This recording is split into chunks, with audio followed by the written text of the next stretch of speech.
Hello everyone, this is KD Sharma and you are watching your YouTube channel The RS Campus, जहाँ पर आज हम pronoun की class third शुरू करने जा रहे हैं और इस क्लास में हम इट का यूज़ कब व कहाँ किस प्रकार करना है इसके बारे में पढ़ने वाले हैं। लेकिन अगर आपने अभी तक चैनल को सब्सक्राइब नहीं किया है तो चैनल को सब्सक्राइब कीजिए और बेल नोटिफिकेशन को प्रेस कीजिए ताकि आने वाले लेटेस्ट वीडियो की नोटिफिकेशन आपको तुरंत मिल जाए।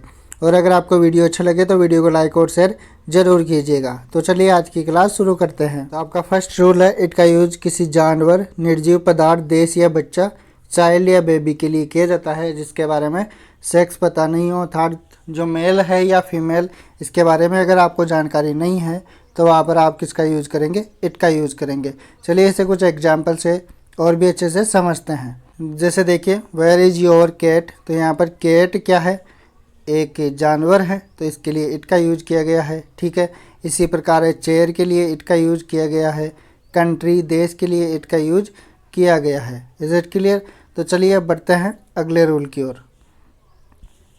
अगला रूल है, इट का यूज कब करना है। आपको कोई टाइम बताना हो, मौसम बताना हो, जानकारी देनी हो मौसम के बारे में, तो आप इट का यूज करेंगे। टेम्परेचर के लिए आपको इट का यूज करना होगा। डिस्टेंस बताने के लिए इट का यूज किया जाता है, या कोई प्राकृतिक घटना हो तो उसे एक्सप्रेस करने के लिए, अभिव्यक्त करने के लिए इंट्रोडक्टरी सब्जेक्ट के रूप में इट का यूज किया जाता है। इस केस में इट को एम्पटेट भी कहा जाता है क्योंकि इसका कोई सेंस नहीं होता है। चलिए इसे कुछ एग्जाम्पल से और भी अच्छे से समझते हैं। जैसे एग्जाम्पल है, इट इज़ रेनिंग, बरसात हो रही है। ठीक है, मौसम के बारे में बताया जा रहा है। ठीक है, तो इसके लिए इट का यूज किया गया है। इसी प्रकार विंटर मौसम है, इट का यूज़ मार्च के लिए इट का यूज़ किया गया है। और एग्जाम्पल है, इनको भी देखिए, इट इज़ मॉर्निंग, सुबह है, 6 o'clock टाइम बता रहा है। इट इज़ मंडे, सोमवार है। तो इट का यूज यहाँ इन सभी को क्या कर रहा है, इंट्रोड्यूस कराने का कार्य कर रहा है, इन सभी का इंट्रोडक्शन बता रहा है। ठीक है, तो चलिए बढ़ते हैं आगे की ओर। अगला रूल है अपना, इट का यूज इन्फिनेटिव जीरन तथा क्लोज के बदले में भी होता है। नहीं, यहाँ बदले में नहीं है, सॉरी, इसकी जगह आप मान सकते हैं कि इनको भी इंट्रोड्यूस कराने का कार्य इट ही करता है। कैसे, देखिए example, it is easy to solve. Easy to solve मतलब सॉल्व करना आसान है, ये बात करनी है तो इसके लिए इट का यूज़ करेंगे, इसको इंट्रोड्यूस कराने के लिए। इसी प्रकार नो यूज ऑफ क्राइंग, रोने का कोई फ़ायदा नहीं है। ठीक है, तो वहाँ पर इट का यूज बिल्कुल करेक्ट होगा। इट इज़ सैड, कहा जाता है कि वह बीमार है, तो इस ये क्लोज हो गया अपना, इट इज़ सैड। ठीक है, इस क्लोज को इंट्रोड्यूस कराने के लिए इट का यूज किया गया है। Is it clear? तो चलिए बढ़ते हैं आगे की ओर। अगला अपना रूल है, इट का यूज सेंटेंस के सब्जेक्ट, नाउन और प्रोनाउन को एम्फासिस करने के लिए किया जाता है, मतलब उन पर दबाव डालने के लिए इट का यूज किया जाता है। किस प्रकार किया जाता है, ज़रा एग्जाम्पल देखिए। जैसे कि आपके सामने एग्जाम्पल फर्स्ट है, इट वॉज ही, वहीं था, वहीं था, उस पर थोड़ा दबाव डाला जा रहा है ही पर, तो इसके लिए इट का यूज किया गया है। इट वॉज ही, वहीं था। वो हेल्प्ड यू यस्टरडे, जिसने कल तुम्हारी सहायता की थी। ठीक है, और देखिए, इट वॉज प्रतिज्ञा, यह प्रतिज्ञा ही थी। वोम आई लव्ड वेरी मच, जिससे मैं बहुत प्यार करता था। तो यहाँ प्रतिज्ञा को क्या किया जा रहा है, एम्फासिस किया जा रहा है। तो किसी नाउन या प्रोनाउन को एम्फासिस करने के लिए भी इट का यूज़ किया जाता है। तो चलिए बढ़ते हैं आगे की ओर। अगला अपना रूल है, इट का यूज़ फ्रेज और क्लोज को इंट्रोड्यूस कराने के लिए किया जाता है। किस प्रकार, एग्जाम्पल देखिए, to live with an honest man is admirable. तो सबसे पहले तो आप ये समझिए कि फ्रेज क्या होता है। शब्दों का एक समूह होता है जिसका अपना अर्थ होता है, मतलब उसमें कोई वर्ब वगैरह नहीं होती है, तो उससे अपन फ्रेज कहेंगे। और क्लोज की बात अभी करेंगे, तो ये जो अपना फ्रेज है, to live with an honest man, ये अपना क्या है, फ्रेज है। तो इसे इंट्रोड्यूस कराने के लिए इस प्रकार भी लिख सकते हैं, it is admirable to live with an honest man, इस प्रकार भी इसे लिखा जा सकता है। अब बात करते हैं क्लोज की। तो देखिए, दैट इट विल रैन, ये अपना क्या हो गया, क्लोज हो गया। क्लोज मतलब जिसमें एक सब्जेक्ट हो और एक वर्ब हो, तो वो अपना क्या होता है, क्लोज होता है। तो that it will rain today is probable, इस प्रकार लिखा हुआ है तो ये क्लोज है। तो इसको इंट्रोड्यूस कराने के लिए इस प्रकार भी लिख सकते हैं, it is probable that it will rain today. Is it clear?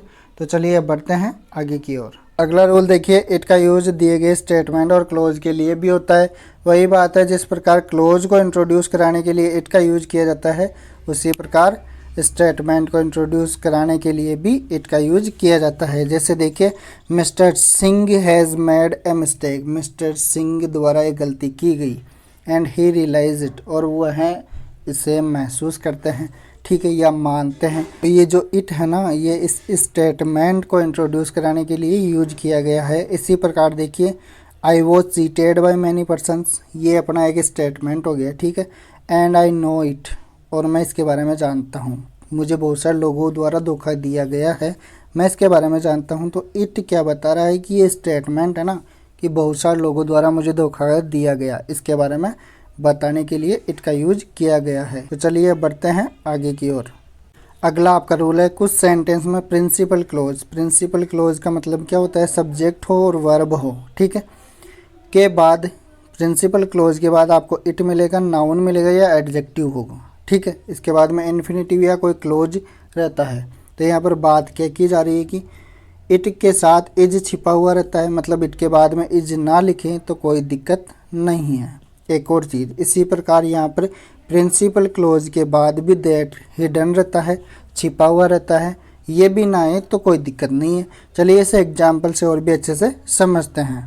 Example देखिए, जैसा कि एग्जाम्पल में लिखा हुआ है वे थिंक, ये आपका क्या है? प्रिंसिपल क्लोज है। तो इसके बाद में दैट लिखा भी जा सकता है, नहीं भी लिखा जा सकता, जिस प्रकार इट के बाद में इज का सेंस हिडन रहता है उसी प्रकार। तो इसका मतलब ये सेंटेंस तो बिल्कुल करेक्ट है। We think that it is wrong to travel without ticket, हमने सोचा कि बिना टिकट के यात्रा करना गलत है। अब इसी सेंटेंस को हम इस प्रकार भी लिख सकते हैं, we think it is wrong to travel without ticket, ये भी अपना सही होगा, क्योंकि प्रिंसिपल क्लोज के बाद दैट हिडन रहता है, जिस प्रकार इट के बाद में इज हिडन माना जाता है। इसी प्रकार अगला देखिए, इस प्रकार भी इसे लिख सकते हैं, we think it wrong to travel without ticket, ये भी अपना बिल्कुल सही होगा, ठीक है, क्योंकि इट के बाद में इज क्या होता है? हिडन रहता है, मतलब अपना सेंस लिए हुए रहता है। लेकिन वी थिंक प्रिंसिपल क्लोज के बाद में अगर आपको इट नहीं मिलता है तो आपका सेंटेंस बिल्कुल गलत हो जाएगा। Is it clear? चलिए एक और एग्जाम्पल है, उससे और भी अच्छे से समझने का प्रयास करते हैं। जैसे यहाँ लिखा हुआ है ही कंसिडर्स, ये आपका प्रिंसिपल क्लोज हो गया, दैट आ गया, इट आ गया, तो इसका मतलब ये सेंटेंस बिल्कुल करेक्ट है। वह मानता है कि it is honour to work here, मतलब यहाँ पर काम करना सम्मानीय है। इसी सेंटेंस को आप लिख सकते हैं, he considers it is an honour to work here, इस प्रकार भी लिख सकते हैं। इज ना लिखेंगे तो भी सही रहेगा। Is it clear? लेकिन अगर आप इसको इस प्रकार लिखेंगे, ही कंसिडर्स, मतलब प्रिंसिपल क्लोज हो गया, तो इट आपको देखना है आगे। तो कुल मिलाकर आपको प्रिंसिपल क्लोज के बाद में इट को ढूंढना है। Is it clear? तो इस प्रकार ये सेंटेंस अपना क्या हो गया? गलत हो गया, ठीक है जी। तो चलिए बढ़ते हैं आगे की ओर। अब आगे हम बात करेंगे differences between this and it. This और इट में क्या डिफरेंस है देखिए। तो सबसे पहले बात करते हैं दिस की, ठीक है। दिस का यूज किसी व्यक्ति, वस्तु के नाम, पहचान, परिचय, समीपता का बोध कराने के लिए होता है। अगर आप वहाँ पर इट का यूज करेंगे तो वो गलत हो जाएगा। जैसे दिस इज़ ए बुक लिखा जाएगा, अगर आप इट इज़ ए बुक लिखते हैं तो वो गलत होता है, ठीक है। दिस इज़, ये कोई नंबर वगैरह बताने के लिए। This is all India radio, अगर इनकी जगह आप इट लिखते हैं तो वो गलत हो जाएगा। इसी प्रकार इट का यूज, जैसा कि आपको बताया गया था अभी, समय, दूरी, मौसम आदि का बोध कराने के लिए इट का यूज होता है। अगर आप यहाँ पर दिस का यूज़ करेंगे तो ये गलत हो जाएगा। जैसे it is 9 AM, it is summer, it is night, इस प्रकार, ठीक है। अब दूसरी बात, दिस का प्रयोग नाम परिचय जानने के लिए इंट्रोगेटिव सेंटेंस में इस प्रकार किया जाता है, जो कि सही है। लेकिन नाम या परिचय जानने के लिए अगर इट का यूज करते हैं, व्हाट इज़ इट बोला जाता है, तो वो अपना गलत हो जाएगा, ठीक है। तो इस प्रकार से अपनी क्लास कंप्लीट होती है। फिर मिलेंगे अगले वीडियो के साथ, तब तक के लिए टेक केयर, बाय बाय।